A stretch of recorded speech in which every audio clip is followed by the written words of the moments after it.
Welcome to the Exploring Unschooling podcast. For countless parents, the journey to unschooling has redefined childhood and transformed their family relationships. Are you curious? Together, let's explore what living and learning looks like without school. This podcast began in 2016, and with almost 400 episodes in our archive, we want to resurface some of the amazing conversations we've had over the years. We hope you find this one interesting. And be sure to check out the Living Joyfully shop at livingjoyfullyshop.com, where you can find books, courses, coaching, and join our online community. Welcome, I'm Pam from livingjoyfully.ca, and today I'm here with Adrian Peace. Hi, Adrian. Hi. Hi. Pam, it's actually Adrian Peace-Williams. Oh, I do have my last name, my dad's last name as well. Yes. That's right. I forgot about that. There we are. Okay, we'll do that again. Yes. Sorry. No problem. Welcome. I'm Pam from livingjoyfully.ca, and today I'm here with Adrian Peace-Williams. Hi, Adrian. Hi, Pam. Hi. How's it going? It's going wonderfully. Adrian, if people don't know, is one of my friends Alex's daughters. And I will say I've enjoyed getting little updates over the years as to what she's been up to. And I'm thrilled that she agreed to come on the podcast to talk about her experience growing up unschooling. So to get us started, Adrian, can you just share a little bit about you and your family? Yes. I grew up in Nova Scotia. And I have two sisters. I'm the middle child, and I'm 24 at the moment. I guess I was homeschooled up until I was 15, and then I decided to go to public school, and I did that. And that was a whole adventure. And then I am attending university. We live in the woods. I love being outside and reading books and learning, and love my sisters dearly, and my parents as well, of course. Of course. So what were some of your interests growing up, and how did you pursue them? Mm-hmm. So it changed, of course, as I grew up, but when I was I guess a theme for my whole life has been the outdoors. Mm-hmm. That was a big one for me when I was little too. And luckily, I did grow up surrounded by woods in a pretty rural location. So I was able to go outside all the time and play in the woods. And my parents would facilitate that and bring home books on trees and birds and plants. And I would kind of look at them and, oh, this is cool, but mostly just wanted to be outside. But now I am valuing those books a little bit more and more turning towards the books. I'm like, okay, I want to know all the details now. So being outside was kind of an easy one. I could just be outside. Mm-hmm. I also loved drawing and painting, and so I would do that a lot as a kid, and Mom would often take us to art galleries so I could see different paintings, and we had painting board games where we can, pretending it's like a art auction kind of thing. We actually just played that the other day too. Yes, Masterpiece. Yes, I love that. Kids love that game. And we just draw and paint a lot, and I went to a lot of art camps as well. So we could kind of choose what camps in the summer we wanted to go to, and I would usually go to the visual arts and also theater too. I really enjoyed being in theater, and so I took some improv classes, and again, Mom and Dad would kind of be like, okay, these are all these classes that we can take, and here are your options, and I would always choose an arts one. Usually I took a painting class, and as I got older, I got involved in community theater in my community, which was amazing. One of them is just, it's a women's group where they put on a kind of variety show every year, and the profits go to women's charities that they pick. So I loved that. I liked to read too, so I would read a lot. Or would get Mom and Dad to read to me until I loved reading so much that I could actually sit for so long and get read to that Mom and Dad were like, okay, I can't read to you anymore, I'm too tired. So it would be like I would want them to sit there for like 6 hours and just read to me. So eventually I got more into audiobooks and then just reading to myself. I remember that transition for my daughter, Lissy, too, because I was reading the Harry Potter books to them for the longest time for hours. And then like my voice would go and even water wasn't helping it. And then we found the audiobooks at the library, and then like hours, she could just go for hours and hours and hours and listen. That's awesome. Yeah, same. Yeah, I think those were my main things that I love. But of course, just playing games and hanging with the family and canoeing. I loved camping too. And I would always, if there was an option of like, hey, what do we want to do as a family? I would always choose to all go camping together and be outside. And nature awareness camps too. Those I loved. Learned a lot through them. That's awesome. So was there a time over the years that you found your unschooling lifestyle challenging? So I was just wondering if you might talk about maybe a challenge that you came across and how you moved through that. Yeah, I was thinking about this question because of course life is challenging. And it's also hard to separate, okay, is this because I was homeschooled or unschooled, or is this just because life is It's true. It just becomes about living. Kind of right? Yeah. Right? Yeah, no, it's true. I think I thought about my transitions in life, and those I think have been the hardest times for me in terms of like transitioning from, when I chose to go to high school, I was like 15 and kind of felt like, okay, I need something more, but I didn't know what it was. And so how do I move forward through that of like, okay, what I'm doing right now isn't quite working. How do I figure that out? And then once I did graduate high school again, like, okay, I've done this stage in my life. What's next? And then after traveling a lot, then I'm like, okay, I'm ready to not travel, but what's the next thing? So it was like these transitions that I think have been the points in my life where I'm like, yeah, that was kind of hard to go through that.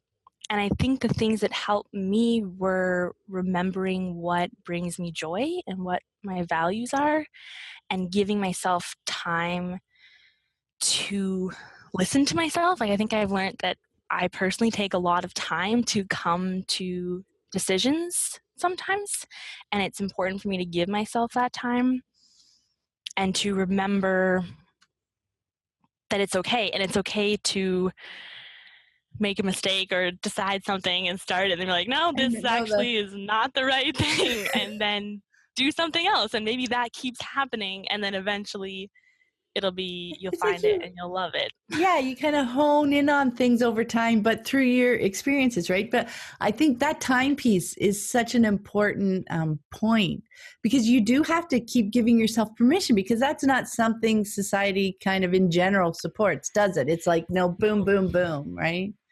No.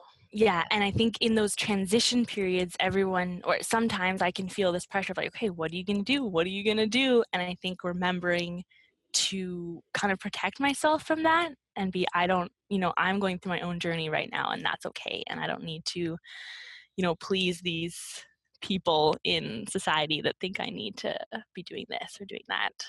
I think giving myself time and just remembering, what brings me joy, and trying to follow those things, trying to follow those paths. Yeah. Oh, I think that's such a great observation about what works for you. And knowing that it's okay to not know, and that it's okay to just kind of follow that joy and say, okay, I think I'm going to try this. I think that might bring something into my life that I'll value. And then it's like, oh, nope, that's not what I was kind of looking for out of that experience. Right. And I'll go over here. Yeah. Cause we are, I think as a society, kind of goal obsessed, right? That I need to know where I'm going, and I need to doggedly pursue that all the time. And that to change my mind or to make, mistakes are just some horrific thing, rather than just life experience and me getting to know myself better and what brings me joy better. Right. Yeah. Because I think I always thought, well, if I'm doing something that makes me happy, I'll probably make the world a little more happy because I'll be happy, and that will just be spread. It trickles So I out. thought that was a good way to guide myself. Oh, but I think that it might be different for other people too. Oh yeah, and all you can share is your own experience, right? Yes. Yeah. So you mentioned that you know it was one of those transition pieces where you decided to try out high school. So can you talk a little bit more about that experience for people? Parents might be curious about how you found that transition. Yeah. It was really interesting, actually, and relatively easy, I guess. I think I was at a point where, a couple friends had moved away, and I was kind of lacking in my social community, I think. And I had a couple friends that were in high school and thought, you know what, this could be interesting. Like, why not just try this? Just try it. And I think I went into it with a very casual mindset, which, going back, I think is a very interesting thing, and not a lot of people maybe have that experience with high school. Yeah. Like, it was like a summer camp or like a class, like, I'll just try this and see how it goes. And if I don't like it, I can just stop because I'm getting a perfectly great education because I can. And so I think having that relaxedness, I guess, or relaxation around it was really helpful. I didn't feel a lot of pressure necessarily. But I think I had some misconceptions about high school. Of like, I thought, okay, these people have been, in class, like learning their whole life. Like, I had this interesting, I was curious to see what our kind of skills levels, I guess, or my skill level would be, because we were very free in terms of our structure of learning, which is very different than high school. But when I went, I just picked classes that I thought I would be interested in, which were some art and some drama and some like food science, I think, and like an oceans science class. And I realized that I know how to learn and they're teaching. And so it was actually really easy. I was like, oh, you just need to know how to listen and like how to take notes or how to ask questions and, how to talk to people and have fun. I was like, I got this. I know these things.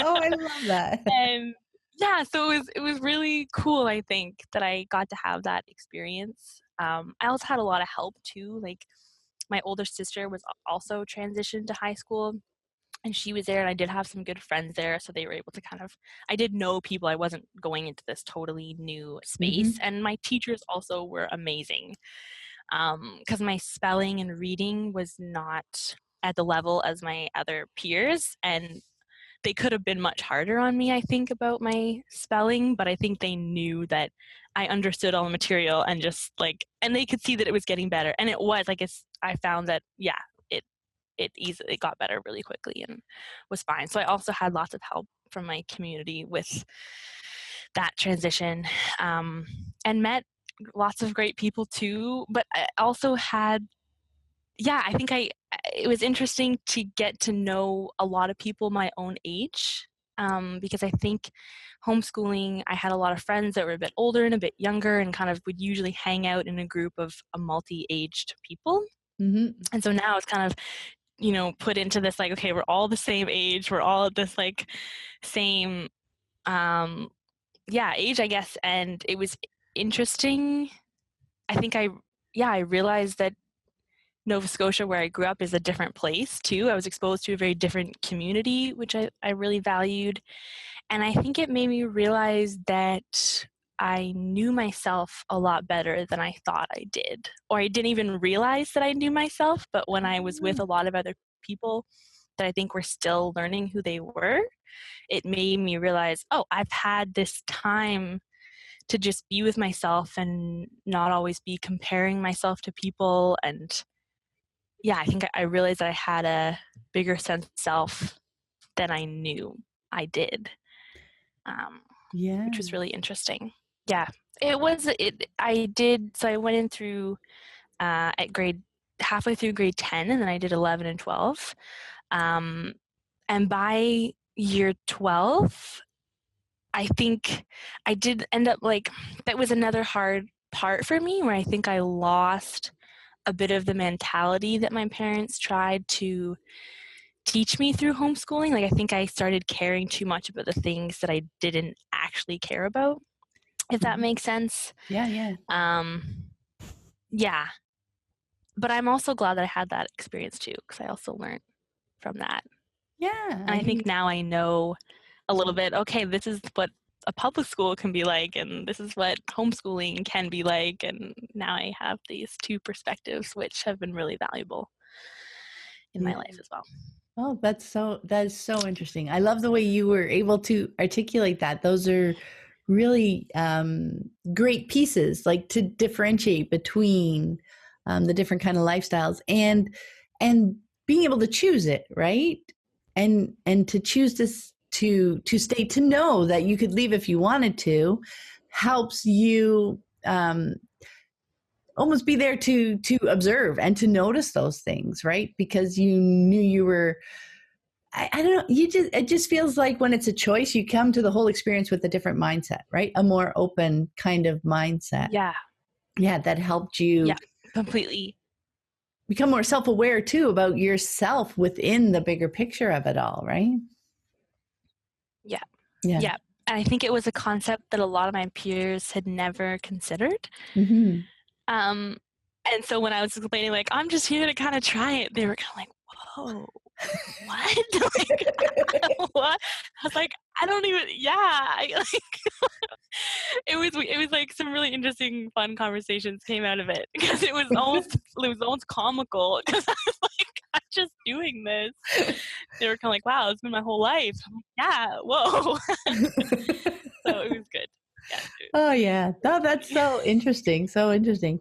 Okay. So after your high school experience, you ended up doing some extended traveling, right? And that was part of that transition out again. So I would love to hear a little bit about your traveling time. What is it that you loved about it? And maybe a little bit about the trips that you went on. Yeah. I did a lot of traveling, and I guess it was a transition, because I was done with high school, and I think knew that I needed to ground myself a bit. And from that experience, because towards the end I was not feeling quite myself, and I was ready for a less structured learning environment as well. Yeah, I just got caught up, and I was like, okay, I need to see the world a little bit, because I traveled a bit with my family when I was young and really liked it. I like seeing new places and learning new things. And so I was like, yeah, traveling sounds really good, because what's the rest of the world doing? You know, like I'm here, but what else is going on? So I went to New Zealand with Unschooling Adventures, which is run out of the States. And I went there for 6 weeks, and it was with it's a youth travel program. So they organized the trip, but we were in charge of certain things. And the goal of it was kind of to learn how to backpack and hike and kind of travel as a young person, and how to do that and meet other young unschoolers or people who had been in public school, or just other young people who were wanting to travel and learn more about the world. And it was fantastic. We backpacked across the South Island of New Zealand. So I learned how to live out of a backpack, just one, and hike with it, and how to pack for that, and how to, cook on the trail, and how to navigate from different places, and how to stay in a hostel, and all these kind of traveling skills. And also just, it really reminded me that there's so many different ways to look at the world and be in the world. And it was really lovely after high school, where I think my worldview narrowed at the end. This really broadened it, and my leaders especially were just amazing people and had great stories and great experiences that they shared with me. And I was like, yes, this is fantastic. It just was perfect, is what I needed. And we were outside all the time, hiking in the woods, which I loved. So that was a great experience. And after, I was like, okay, I want to keep doing this. I'm not done with this style of learning and traveling, I guess, because I thought this is really cool to be able to just live out of a backpack and this is all you need. And I like that idea of being really minimal, because I think when you have less stuff, maybe you're able to see more and experience more because you're not caught up in all of the things that you have. Mm-hmm. But I wanted to challenge myself a little bit. So I said, okay, let's do this on my own. Let's not go with a travel program. And I thought that Europe was a good place to start, because I think I kind of thought, okay, a lot of people speak some English, but also I want to learn a bit of French and Spanish. And my ancestors are from England and Wales. And I thought it would be really interesting to go to Europe. And so I worked at a farm for a season and went in the winter and booked my flight and packed my backpack, just one. And yeah, I went to Europe for 3 months and booked some work exchanges, I should say, because I did that in New Zealand, and I was like, oh, this is a really cool way to get to know a place, because I think it's really nice to stay with someone who lives in the place that you're visiting, because I find it gets a more local perspective and you don't just feel like a tourist, you actually get to be in the place.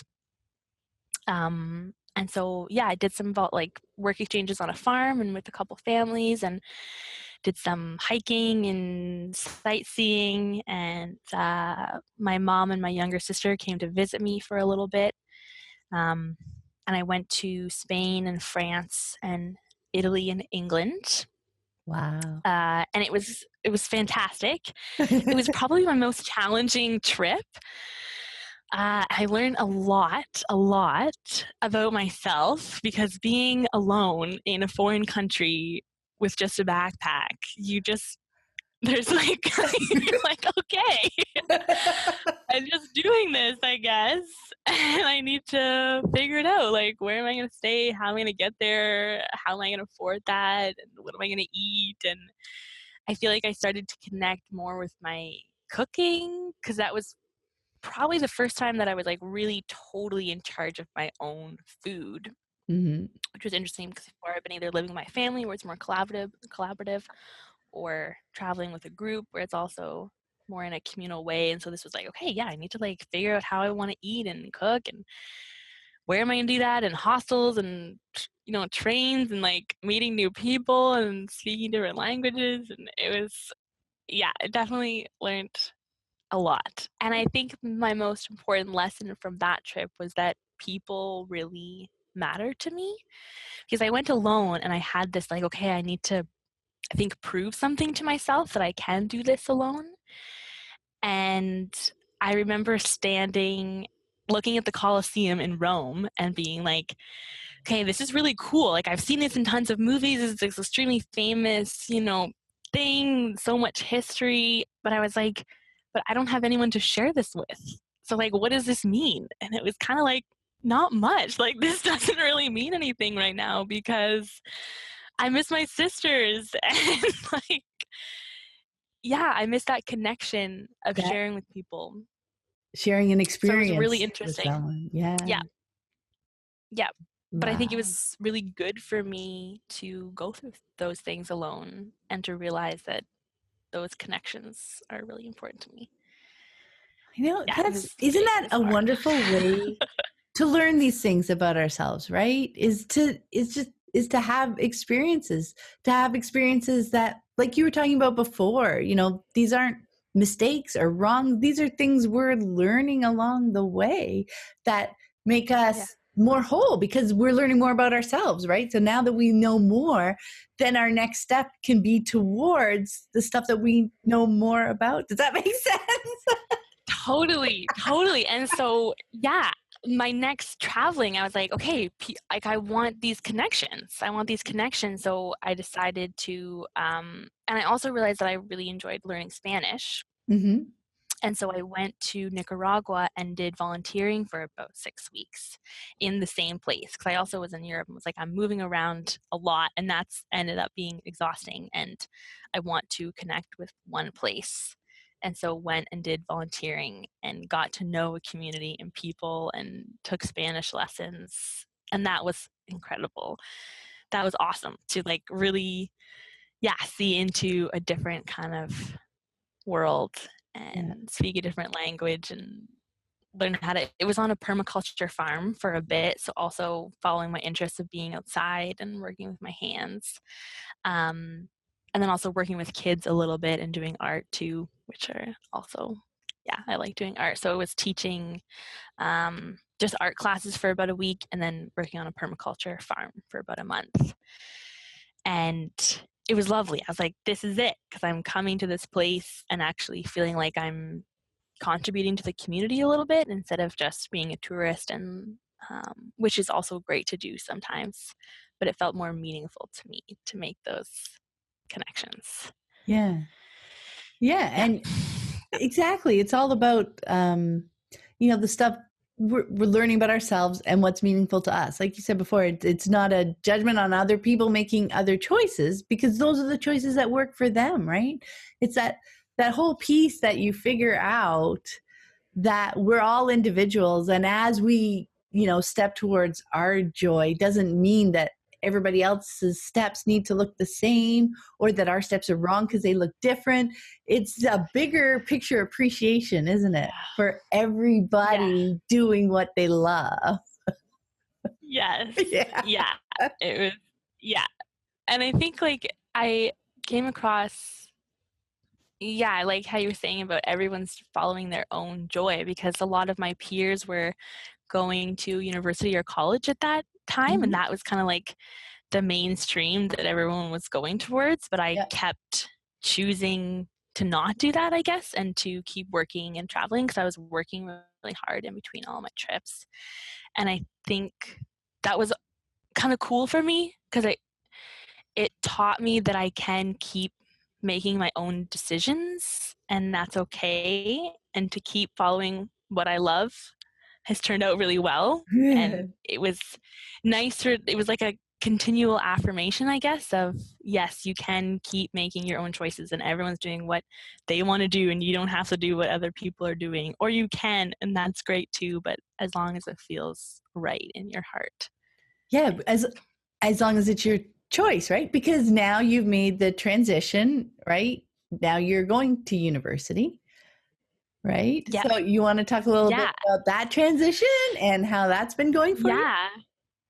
Yeah, for sure. So now I am in university and there's also a certain relaxation about that, because it's interesting to have been doing something that not a lot of other people are doing it was about 5 years that I was working and traveling, and then now I'm doing something where a lot of other people are doing that, and to notice being in those two different worlds is really interesting. But after traveling and working, and where I had been working was an organic farm, and I loved it there. And when I first started working on farms, I think it was my first job when I was 12 or something, was just weeding or mowing a lawn. It was just for pocket change. And I live in a rural place too, so there aren't a lot of other jobs available. But over the years, I kept working on farms, and a couple different farms, and this one that I've worked at for about 5 seasons now. I don't work there anymore, but I did. Something about the farm, I think it was the perfect size, and the family is amazing, but I got to see the whole picture of the farm, and I got to be a part of lots of different parts of it, which is something that I really like. I think my brain likes to look at the big picture and then put different pieces into it and see how it all works together.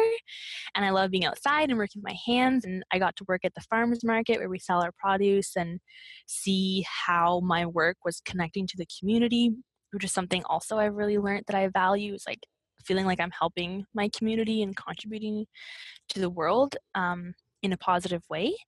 And because I love being outside and being in the natural world, I realized, I guess, through working through this farm, that it kind of connected a lot of the things that I love. And I took a summer off and did more traveling in Canada. I did a road trip with my friend. And the whole summer I was thinking about the farm, what's happening and what's growing, and is this turning out? Is this, and I was I miss it so much. And And I just realized that I love it. But also that I had been working at this one farm for a while and feeling like, okay, I want more of a challenge. I need to make a shift so that I'm taking on either more responsibility or like I'm learning more, because I feel like, okay, I know how to like weed really fast. I know how to harvest, but I want to know, how do I plan this, and like what's happening in the soil, and how do I market my produce, or these more theoretical or different than just the day-to-day stuff. And I was kind of thinking bigger picture things, and I was thinking, I think I like learning with a group. And I kind of just came to, okay, I think university is the way that I want to learn about this, because I also thought about, okay, well, I could just start reading books and just start farming, because you don't really need a degree to farm. You can just do it and it'll work or it won't. But but I was kind of like, no, I think I want this more structured way, because I do like some structure in my learning. And I wanted to be with other young people that were really into farming. I have we can have lots of conversations, and so now I'm going to Trent University in Peterborough, Ontario. And I chose that program because it focuses on sustainable and alternative forms of agriculture, which is what I'm interested in, instead of the more large-scale industrial. Mm-hmm. And I really, really like it. I was a little nervous, but more just because I was moving to a different town and a different community. And also kind of like, okay, I haven't been in kind of this system for a long time, and how is that going to go? But really it was fine, because I think I know how to learn, and I know how to reach out for help. And luckily I have amazing parents that help me a lot. And the school is great too. Like, there's so many resources that I can go to, and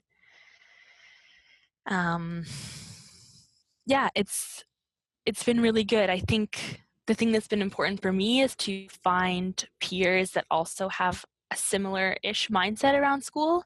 Mm-hmm. I find, and I was kind of like, okay, what are my peers going to be like? Are they all going to be, younger, more like 18, coming right out of high school?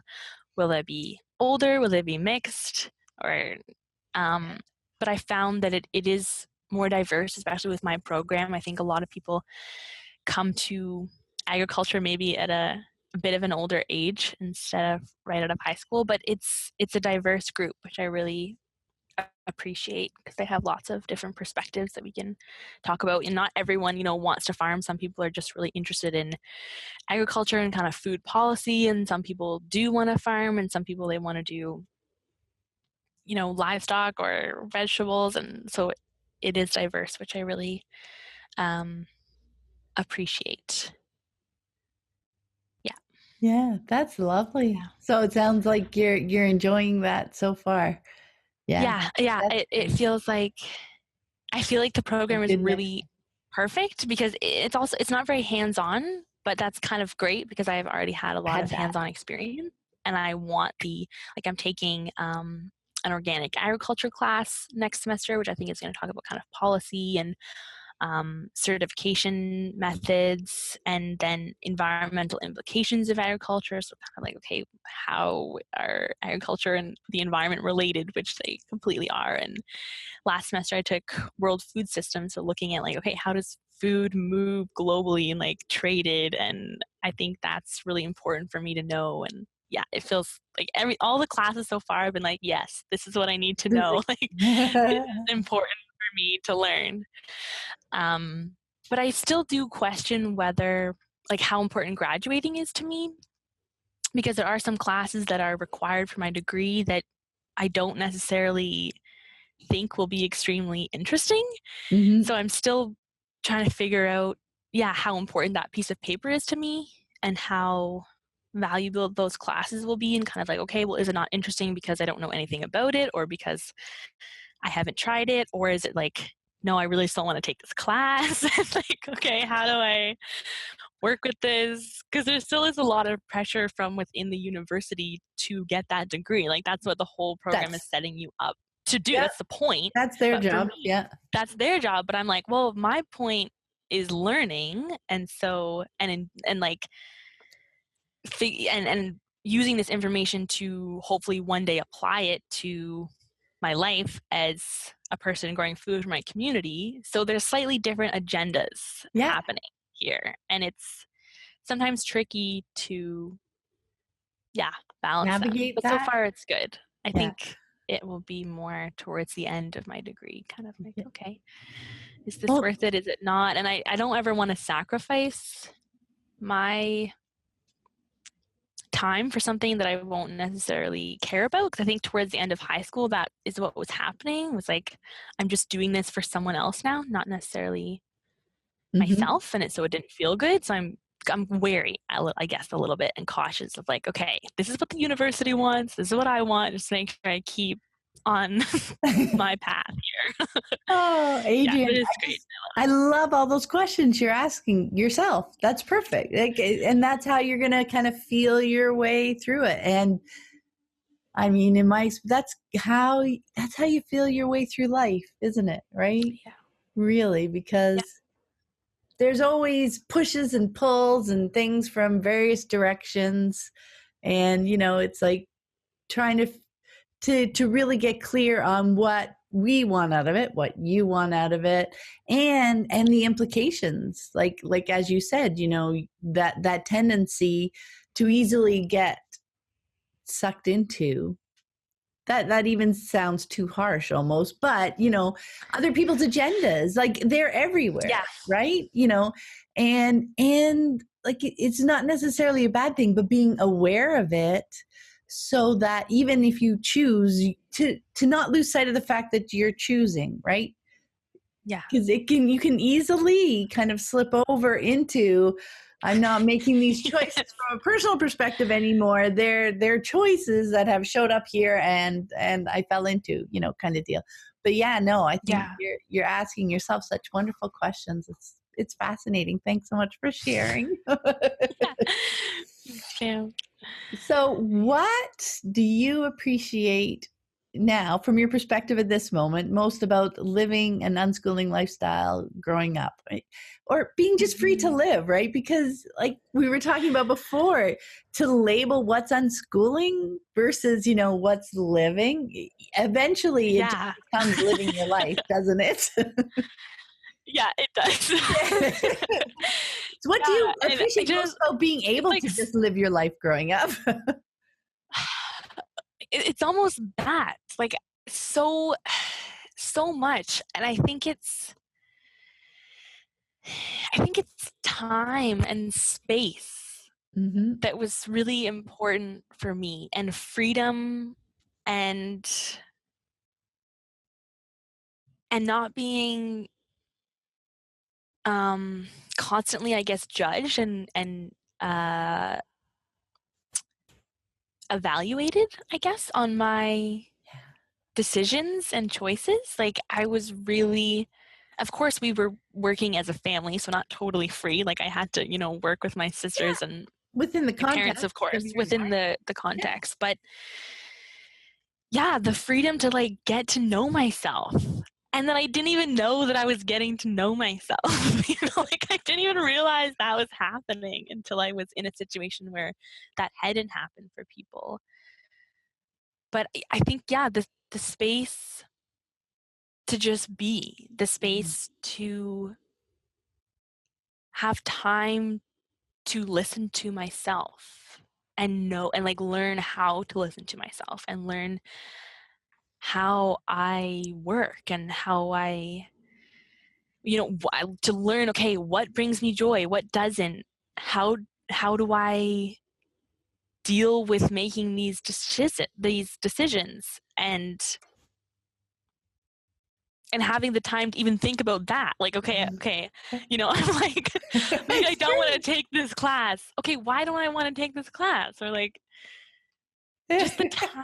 It's like so amazing. The time to just be and learn how to be, and like learn how to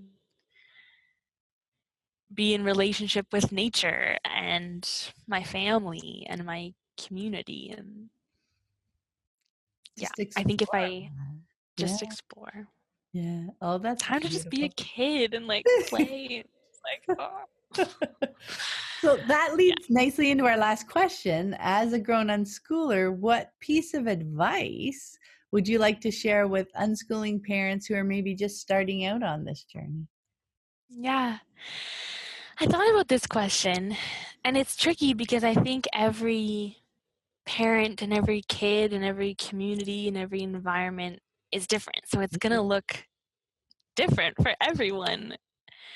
But I think what I came to is like the things that I have valued, I think the most from my experiences being unschooled was that was like my tools kind of that I have now.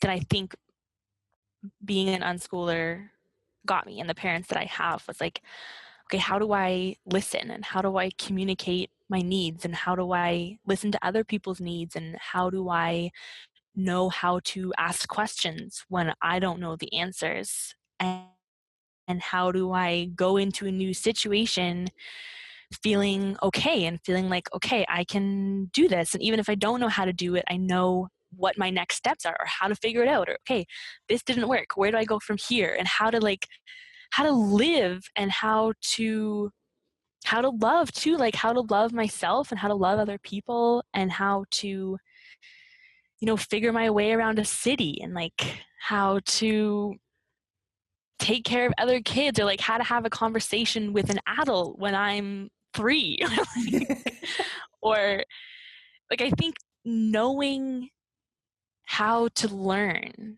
is much more important than knowing math or like knowing how to write an essay perfectly, because if you know how to learn, then you can go into most any situation and figure it out and know how to have the confidence that that's okay. Like teach your kid that it's okay to not know something.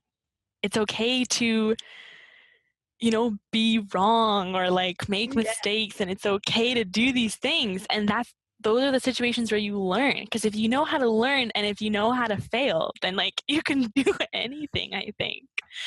Because if it's okay to keep failing, eventually you're gonna get it and you're gonna learn and how to love and like work in a team and listen, I think, to your kids, because I think they'll tell you what they need, even if it's not verbally. I think that, letting them be the leaders, I think, is really important too. Yeah, focusing on like skills instead of specific things, and then just following your kid, I think, are important things.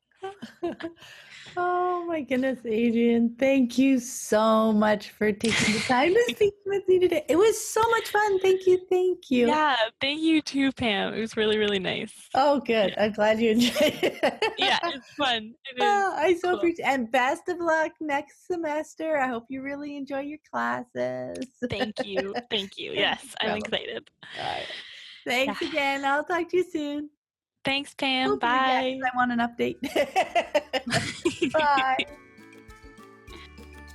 I hope you found this episode helpful on your unschooling journey. And be sure to check out the growing podcast archive. The conversations never go out of date. You can find more information about my books, the Living Joyfully Network online community, and the Childhood Redefined Unschooling Summit online course at my website, livingjoyfully.ca.